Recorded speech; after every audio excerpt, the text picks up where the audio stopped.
je vais vous présenter un homme qui mérite notre reconnaissance pour son implication sociale et politique.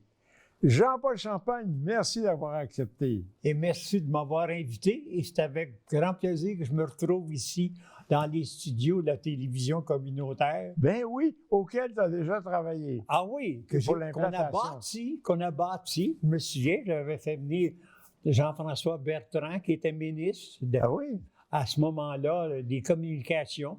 Il était venu ici déposer un chèque assez volumineux pour donner l'essor à cette télévision. Puis je m'aperçois aujourd'hui qu'elle est active à cause des personnes aussi qui font beaucoup de bénévolat. Bien, il faudrait qu'il revienne encore nous apporter un chèque volumineux encore. On aura besoin. Oui.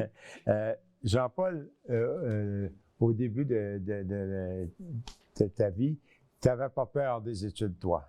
Non. Tu aimais les études? Ah, j'aimais les études, oui. Alors, j'ai eu un baccalauréat, en fin de compte, et des diplômes. J'ai eu aussi une licence en pédagogie. J'ai eu un lauréat en musique. Ben aussi. oui, parle-moi de ça. Un lauréat en musique pour Jean-Paul Champagne, ça surprend? Bien, en fin de compte, j'ai passé les tests qu'il fallait, tu sais, quand même. Je me souviendrai tout le temps, tu sais, quand même, lorsque j'ai passé le test, je jouais la finale de la toccate et fugue en ré mineur de Bach. Alors, quand même, on ne suit de rien, quand même. Hein? C'est pas votre chien, madame, ça? Ben non, mais en fin de compte, j'étais content de le faire. Et puis, j'ai toujours aimé, j'étais directeur de chorale et tout ça. J'ai joué de la clarinette pendant 40 ans. Ah oui? Oui, et puis ma mère jouait du piano. Alors, j'avais une famille là, qui était là pour les arts, la culture, puis j'ai toujours été sensible à ça, là aussi. Est-ce que tu as conservé tes instruments? Non, mais j'y joue plus aujourd'hui. J'ai encore les instruments, mais je ne joue plus aujourd'hui, là. Maintenant, ça n'a pas été tout. Pendant les études, comme on disait, ça ne te faisait pas peur. Le lauréat en musique, après ça, tu as eu un diplôme en pédagogie? En pédagogie, puis aussi, j'ai eu des certificats en animation, divers certificats en animation. Mais enfin, en lettres également? Oui, j'ai fait des études en lettres, oui. Alors, à l'Université d'Ottawa. En tout cas, alors, j'ai aimé les études et j'en ai fait. Et puis, j'étais professeur et puis ça servait quand même à l'enseignement et puis à la communauté. Professeur, ça a été une belle expérience? Ah oui, une belle expérience. J'ai bien aimé ça. Oui. En fin de compte. Mais lorsque j'ai connu la vie politique, j'ai été élu en 1981, quand même, avec René Lévesque et Jacques Parizeau. C'était une belle équipe à ce moment-là. J'ai appris beaucoup. Et en 85, j'ai pas été capable de dire je vais revenir dans une classe là, entre quatre murs. Et c'est pour ça que j'ai fait toutes sortes de choses, surtout des relations publiques. J'étais aussi le directeur de la Fondation Cité de la Santé pendant 7 ans. Et puis, alors, je me suis impliqué beaucoup. Au tout début de la Fondation de la Cité de la Santé, ça fait déjà environ 53, 54 ans, je pense. Ben oui. Une bonne implication, c'est important. Oui, c'est bien important. Oui, et puis on ramassait beaucoup de sous, puis on avait beaucoup de donateurs. Alors, j'étais content de collaborer là, avec une équipe là, quand même dynamique. Puis Laval... il y a un esprit à Laval qu'on ne trouve pas ailleurs, avec l'hôpital, puis son cégep, puis ses institutions. Et puis, il y a beaucoup, beaucoup de solidarité. Et puis, facilement, on pouvait aller chercher, là, faire des campagnes de financement pour aider l'hôpital Cité de la Santé. Une chance que vous l'avez fait. Imagine-toi aujourd'hui, à Laval, pas de Cité de la Santé. On serait mal pris. On serait mal pris, oui. Mais c'est grâce quand même à des types comme Dr. Lucien Paiement, qui avait une grande vision quand même. Oui, il y avait une vision d'avenir. Et puis, ça a servi. Et puis, en fin de compte, il y a eu quand même des agrandissements. Et puis, ça a été très bénéfique pour Laval. Le choix de l'endroit a été magnifique aussi. Oui. Okay. Ah oui. Ça a été isolé un bon bout de temps, mais facilement on a rempli. Parce qu'il y en a qui disaient, c'était une idée de grandeur pour nous autres, on n'était pas capable. Puis, en fin de compte, il manque d'espace. Ils ont agrandi plusieurs fois.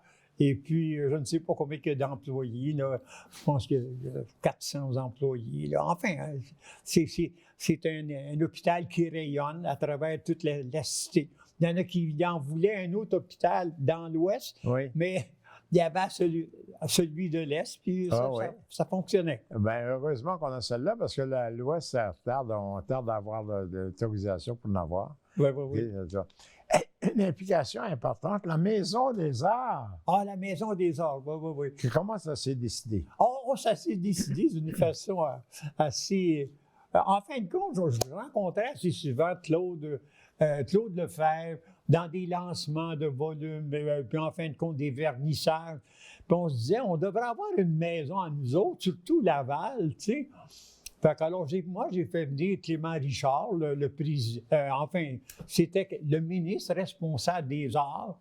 Et puis, je l'ai fait venir à la maison Benjamin Papineau. On était seulement 3. Et puis, en fin de compte, Clément Richard, c'est un gars qui est ouvert et tout ça. Il dit, monsieur le maire, mettez $1, je vais en mettre 1. Alors, ils se sont donné la main. Ça, c'était fini. Oui. Pas compliqué à ce moment-là. Ah non, c'est pas compliqué. C'est pas compliqué. J'ai une belle photo de ça pour le Oui. Dans les archives, il y a cette poignée de main, là, quand même. Et puis, ça a servi, cette Maison des Arts, incroyablement. Ben oui, elle sert encore énormément. Ah oui. Alors, ça, je suis bien content de cette réalisation-là. Elle a été inaugurée en 1986. Oui. Ah, j'y étais, puis à ce moment-là, j'étais plus député, par exemple. Je m'étais fait battre en 85, le 2 décembre 85. Et puis... Ils ont eu la délicatesse de t'inviter. Ah oui, de m'inviter, mais maintenant, mes adversaires n'ont pas aimé ça. Ils n'ont pas aimé ça? Non, ils n'ont pas aimé ça dans ce temps-là. Les libéraux qui avaient pris le pouvoir, et puis moi, ils m'ont mis dans les journaux, j'ai eu toute une publicité, avec raison. C'est moi qui avais le mérite jusqu'à un certain point, avec les gens de la ville, là, quand même, avec le maire, tu sais, quand même. Alors, c'est la petite histoire. Après ça, tu as été impliqué pour les murs anti-bruit. Ah oui, ça. Ah bien, moi, je demeure sur la rue Falaise et puis ils ont fait l'autoroute 19. Et puis là, ils ont fait une tranchée, puis là, les autos ont commencé à passer rapidement. Alors, moi, les gens se sont plaints, moi-même, je me suis plaint. J'étais à côté de cette autoroute-là. On a fait venir des gens pour calculer les décibels, puis c'était haut, en masse, c'était trop, c'était haut. Alors, c'est pour ça qu'on a eu le mur anti-bruit. Et puis, en fin de compte, ça a été ça, en fin de compte, mon effort pour le mur anti-bruit. Oui, ça a été une réalisation importante parce que ça a donné le goût aux autres de faire la même chose ailleurs. On était les premiers à avoir des murs anti-bruit semblables. Oui. Puis ça a donné le goût aux autres de faire pareil. Éventuellement, sur l'autoroute 25, on l'a maintenant. Puis sur la 440. Il y avait des droits acquis, là, si on dit qu'on l'a fait. Et puis, enfin, je me suis battu aussi pour le Boisé-Papineau. Oui. Beaucoup, parce que c'est une belle forêt assez unique à travers la ville. Là. À travers toutes les villes du Québec, c'est là qu'il y avait la plus belle foresterie. Mais on ne sait pas, là, la petite histoire, il y avait 55 propriétaires qui avaient acheté les lots. Et puis là, on perdait le Boisé-Papineau. Alors, on a mis en marche un remembrement. Alors, on a tout acheté ces lots-là. Et puis, s'il y a le Boisé-Papineau, on peut s'y présenter pour aller faire des promenades l'hiver et n'importe quel temps durant l'année, on peut le faire. Et le Boisé-Papineau a été sauvegardé, grâce aux députés du temps. Oui. Je pense que les députés à ce moment, dans ce temps-là, quand même, étaient très actifs. On est actifs. Vous aviez des pouvoirs que peut-être qu'ils n'ont pas aujourd'hui, mais vous aviez le désir, vous aviez le dynamisme pour le faire. Le dynamisme, puis tout ce qu'on pouvait faire pour Laval, En tout cas, personnellement, moi, je l'ai fait, que ce soit la bibliothèque, des bibliothèques, entre Oui, autres. les bibliothèques, oui. Ah oui, ah oui, oui. Ah Et oui. puis, parce Les- qu'il y avait des hôtels de ville, et puis les villes ont été fusionnées. Ah oui? Fait que là, moi, j'en ai profité. Il y avait un programme, tu sais, pour les rénovations. Alors, on prenait quand même des hôtels de ville et puis on en faisait des bibliothèques publiques. Ah oui? Ah oui, oui. Alors ça a été, oui, dans un programme. Ouais. C'est un programme qui existe. Eh bien, alors, vous regarderez, là, les anciennes municipalités, C'est vrai. ils ont à peu près tous des bibliothèques et puis une salle de conférence ou une salle de spectacle ou un musée. Alors, ça a été des initiatives qui se prenaient à ce moment-là. Des expériences cocasses en politique. Oh, expérience cocasse. Ah, ben, en fin de compte, j'ai bien aimé faire de la politique, par exemple. J'ai bien aimé ça. Mais vous avez été ni pour moins professeur. Maude Desbiens, qui était votre attaché politique, Ah oui, oui. est devenu député par après. Ah oui. Alors, là, on était très actifs. Je suis allé chercher Maude. Elle est devenue quand même la secrétaire de comté. Et ensuite, ben, elle s'est fait connaître. Puis ensuite, elle s'est présentée au Bloc québécois. Puis elle est devenue députée après ça. Alors, ça se trouve être la continuation là, de l'action politique. Et puis, elle s'est intéressée, puis elle a fait un bon ouvrage. Je suis Oui. content. Elle est impliquée encore socialement. Elle a reçu le prix du Patriote, en tout cas, le prix du Patriote de l'année, quelque chose. Ben, je suis bien content pour elle. Elle le Elle mérite. va recevoir ça. Elle le mérite. Elle est bien impliquée. Hein? Vous avez, vos projets. Vous êtes encore jeune, vous êtes encore. Oh, non. Des projets. Non. Oh, faudrait que je vous dise mon âge, là. Bon, moi, j'ai 91 ans, là. 91. Oui, j'ai 91 ans. Et puis, j'ai pris un petit peu de recul. Et puis, là, je suis moins actif. Mais je regarde qu'est-ce qui se passe. Et puis là, j'ai perdu ma femme. Puis là, je suis dans une maison de retraités, là, tu sais, au fil de l'eau. Là. Oui. Enfin, en tout cas. Alors, je mène une existence, là, plutôt tranquille, là, actuellement. Oui, pas impliqué dans rien. Non, pas grand-chose. Non. Ouais. Alors, c'est plutôt ça, l'évolution là, de l'existence, quoi. Vous avez reçu le prix Jean-Noël Lavoie en 2014, qui était un prix assez important. Ah oui. Bien, c'est parce que je m'étais impliqué, là, quand même, parce que j'avais rencontré Jean-Noël Lavoie. Oh, Jean-Noël Lavoie, il emmenait l'âge. C'est un libéral. Ah oui. Un peu vrai. Ah oui, mais un vrai libéral, mais on avait beaucoup de respect mutuel. Et puis, je vais vous raconter une petite histoire. Lorsqu'il y a eu la fusion des villes, c'est à cause de lui. Oui, d'accord? oui. Fait que là, lui, il cherchait quelqu'un pour être maire de toutes ces villes-là. OK. Puis il est venu frapper à ma porte. OK. Il voulait que je me présente comme maire de toutes ces villes qu'il venait de créer. Là. C'est lui qui les avait créées. Fait que là, j'ai dit non, moi là, j'avais pas d'expérience. Il dit, Monsieur Champagne, moi, Jean-Paul, je veux te voir à mon bureau. Fait que là, je suis allé au bureau de Jean-Noël Lavoie. Et puis, Jean-Noël, il insistait, mais j'ai jamais accepté. J'avais pas l'expérience. Si j'avais eu un peu d'expérience, j'aurais peut-être foncé, là, quand même. Là. Hey, on prend pas la direction de Laval comme ça, mais lui, il voyait ça facile. 185 000 personnes dans l'époque. Mais oui! Jean-Paul, les fêtes de la Saint-Jean, on vous doit aussi, des grandes fêtes de la Saint-Jean. Ah oui. Ça, j'y ai cru. J'étais responsable des fêtes nationales en 79-80. Alors, c'est moi qui, sur le territoire, organisait les fêtes avec toute une équipe, là, quand même. Oui. Et puis, on organisait ça au niveau de tout le Québec aussi. Alors, ça faisait partie de ma fierté. Parce qu'aussi, j'étais à ce moment-là aussi président de la Société Saint-Jean-Baptiste de Montréal. Oui, aussi. Oui. Alors, j'étais président de la Société. Puis lorsque on avait une section ici à Laval, je me suis servi de la section de Laval de la Société Saint-Jean-Baptiste de Montréal pour faire venir à notre tribune, entre autres, le frère Untel. D'accord, d'accord. Ouais, tu sais, pour venir faire une conférence. Et puis c'était diffusé. J'ai eu 50 journalistes. Oh, Il faut dire que j'avais beaucoup d'amis là, à Radio-Canada. c'est ça. Et même la conférence a été radiodiffusée en direct en France. Et Hey, donc- Jean-Paul, on aurait beaucoup de se raconter encore. Ah oui, on a beaucoup commence, là, me d'anecdotes. semble. Hey, Jean-Paul, c'est extraordinaire de t'avoir eu comme invité. Je tiens à te remercier beaucoup. Je souhaite que tu aies une bonne fin de vie quand même, continuer à avoir du plaisir, être aussi vif d'esprit. D'accord. Puis merci beaucoup pour l'invitation. Puis je salue tous les auditeurs de la télévision. Les gens de la rue Falaise qui restent encore. Il en reste quelques-uns encore. Ah, il en reste encore. Je les salue, puis je salue les gens de Laval. Ça me fait plaisir d'être avec vous autres par le moyen de cette télévision communautaire. Merci beaucoup, Jean-Paul. D'accord. Bonjour. Voici une petite capsule divertissante.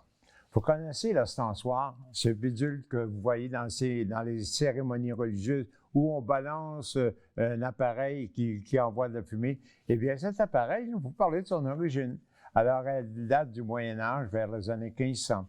Alors, c'était beaucoup plus gros, le vase était beaucoup plus gros, il était suspendu dans les églises ou pour certaines activités. Il se balançait au-dessus des fidèles. Pourquoi? Parce que dans ce temps-là, les gens ne se lavaient qu'une fois par année. Et puis, ça sentait pas nécessairement bon. C'était alors, le bidule il y avait beaucoup d'encens, et puis il se balançait et envoyait de la fumée. Alors, voyez comment c'était. Et si jamais vous voyez chez vous, vous allez à une cérémonie, et puis le prêtre vient vous voir, et bien, il balance son petit bidule devant vous. Alors, posez-vous des questions. Est-ce que j'ai pris ma douche ce matin? Une dame qui ne manque point de dynamisme, Madame Lionel Latulippe, ça nous fait plaisir de vous accueillir. Bonjour, Monsieur Lapierre. Madame Latulippe, les danseurs et musiciens de Jésus existent depuis longtemps. Ben, disons que ça a commencé vers 1975, un petit groupe d'amis qui se sont réunis pour danser les vendredis soirs. Et puis, ça a continué en 78, ça a été incorporé. Puis, beaucoup plus tard, on avait des cassettes au début. Oui. Puis après ça, ça a été des vrais musiciens. Là, c'est formidable maintenant, là, c'est joyeux. Toujours aimé ça, faire partie de ça. Ça fait 45 ans et plus que je danse, là. Ah ouais. Mais auparavant, dans nos familles, on s'amusait avec la musique traditionnelle. Bien, pas dans la mienne. Je ne sais pas d'où me vient ce goût-là, d'aimer tellement cette musique traditionnelle.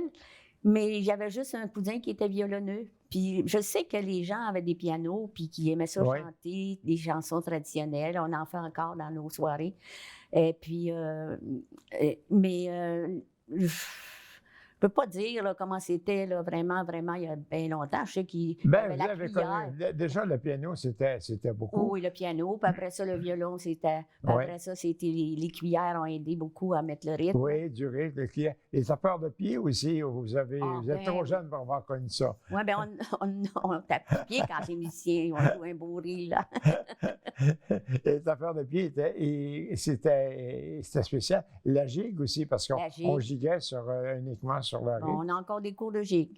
Encore des cours de gigue. Oui, ça va recommencer en septembre, là. Hein, mon Dieu. Oui. Puis on a du monde, des nouveaux, tout le temps. Tout le temps de nouveau. Oui. Ils avaient combien de membres à peu près, les musiciens? Avec les musiciens, Oui. on est 60-70. Moi. Quel instrument qu'on joue chez vous? De tout, là. Il y a toujours un pianiste, un accordéoniste. Des fois, il y en a 2-3. Il y a 2-3 violons, il y a la guitare. Il y a une espèce d'instrument, je ne me rappelle même jamais comment ça s'appelle. C'est rond, là. Ah, oui. OK, un petit blanc de mémoire, moi aussi. Oui. Bon, OK. c'est ça. Banjo. Quelque chose du genre, en OK. tout cas. Mais ça fait une belle... parce maintenant, on a un leader musical qu'on paye. Avant, tous les musiciens étaient bénévoles. oui. Longtemps. Mais avec le temps, ils ont vieilli, nos leaders, ceux qui pouvaient partir la soirée. Là, ils ont décidé qu'ils ne voulaient plus se stresser. Puis là, on a trouvé des gens qui viennent l'un qui vient de Valleyfield. Ah. Oui. Un de Saint-Félix, non, pas Saint-Félix, en tout cas. Il vient assez loin. Puis, mais c'est parce qu'il y a un besoin. Oui, il y a un besoin. Puis c'est toujours formidable comme soirée conviviale, joyeux. Les gens apprécient beaucoup. Puis on a toujours des bons calleurs. On a même eu Pierre Chartrand à un moment donné. C'est lui qui, au début, là, on était une secousse avec lui. On a passé plusieurs. J'ai eu le plaisir d'aller pratiquer avec mon accordéon à quelques reprises avec les joueurs. C'était toujours un grand plaisir. Maintenant, vous reproduisez un peu partout. On est allé dans bien des endroits, là. Comme là, le 24 juin, on va avoir une petite heure dans l'entrée de l'église Saint-Martin pour le 24 juin, de 1 heure à 2 heures. Alors, puis avec des musiciens, on est allé dans les écoles, on est allé dans les CHSLD, on est allé dans les hôpitaux.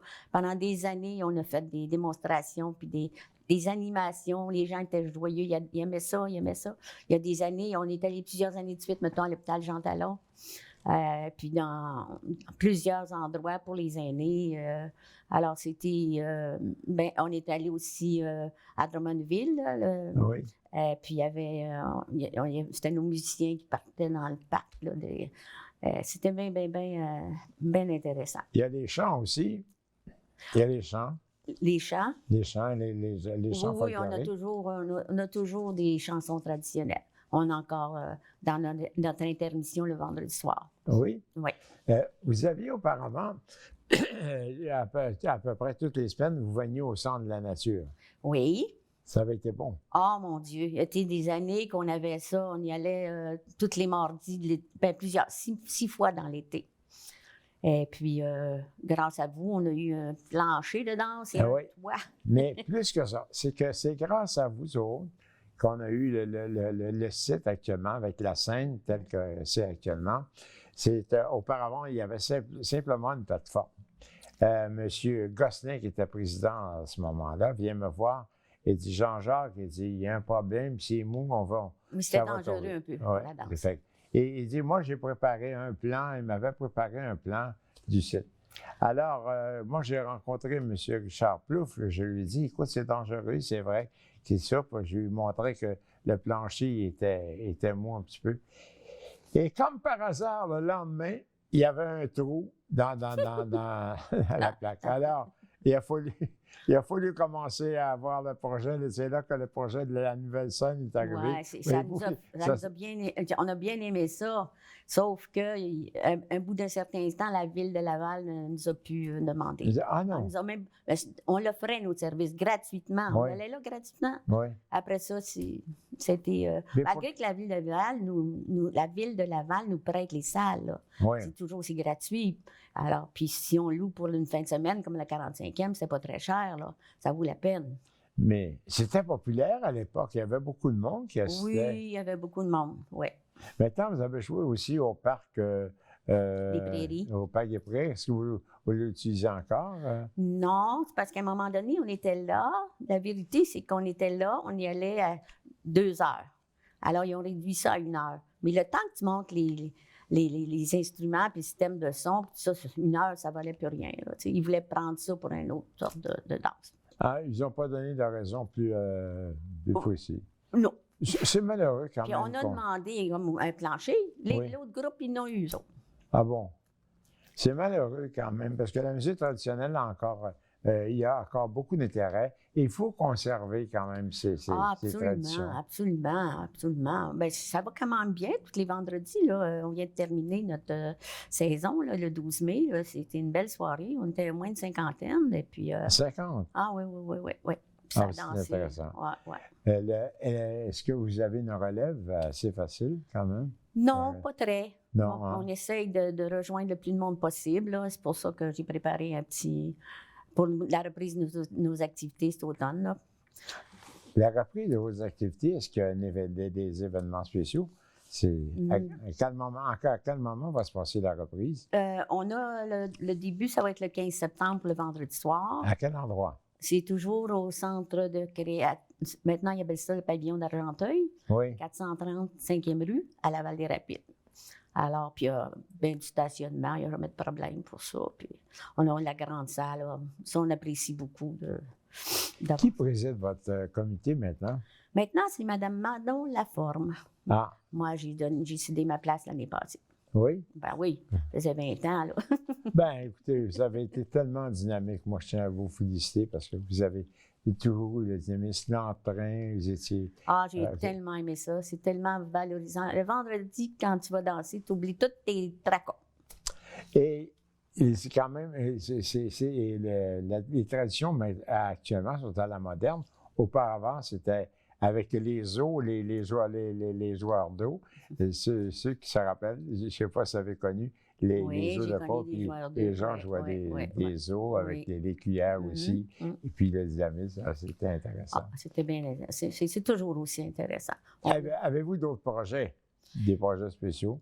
Non, pas cette année, pas en 23. Là, on va avoir une réunion du conseil bientôt. Là. Peut-être que la nouvelle présidente va en avoir. Moi, j'en ai eu beaucoup dans la période, là, mais je ne sais pas. Bien, Madame Lionette, c'est extraordinaire ce que vous faites, le travail. Il faut continuer. C'est important. Oui, j'aide beaucoup. Je lui aide beaucoup j'aide beaucoup à la présidente là, pour les c'est important de maintenir ces traditions-là. On a toujours eu une bonne équipe. L'important, là, c'est l'équipe du CA. Puis les gens aiment ça. Et il faut voir, lorsque vous étiez au Centre de nature, vous invitiez les gens à venir participer. Ouais. Puis les gens participaient. Il y avait 50 personnes qui embarquaient sur la scène, qui venaient danser un 7 carré quand même. C'était des belles soirées. L'été, là, dehors, là, c'est quand il ne pleuvait pas. Oui, quand il ne pleuvait pas, mais le farine, ça a toujours été populaire. Bien, Madame Lionette, pendant votre temps aussi, vous êtes venu avec nous. On a fait une cassette là, à Tête-Trois-Rivières. Ah oui. Puis on a fait, c'est... Puis vous chantiez. Oui. Et toujours appuyé. Même qu'on renouvelle les anciennes vieilles chansons, puis que les gens avaient oublié un petit peu. J'ai 2 grands bœufs dans mon étable. Votre chien, madame. Votre chien, madame, oui. Il y avait des vieilles chansons aussi. C'est traditionnel, hein? Oui, traditionnel. Les vieilles chansons aussi des années 30. Viens, Joséphine, sur la rue Sainte-Catherine. Alors, il y avait toutes ces vieilles chansons-là qui sont intéressantes quand même, que les gens ne connaissent plus. Ça a été bien agréable de vous côtoyer dans cette période-là. Bien, vous étiez tellement charmant aussi, tellement accueillant aussi. Bon, on l'est encore, j'espère. Madame Tuile, merci d'avoir participé. Vous êtes une femme formidable. Continuez ce beau travail. Tant qu'on va pouvoir, on va y aller. C'est bon pour le moral, c'est bon pour le physique. C'est parfait. Merci beaucoup. Bien, merci, M. Lapierre.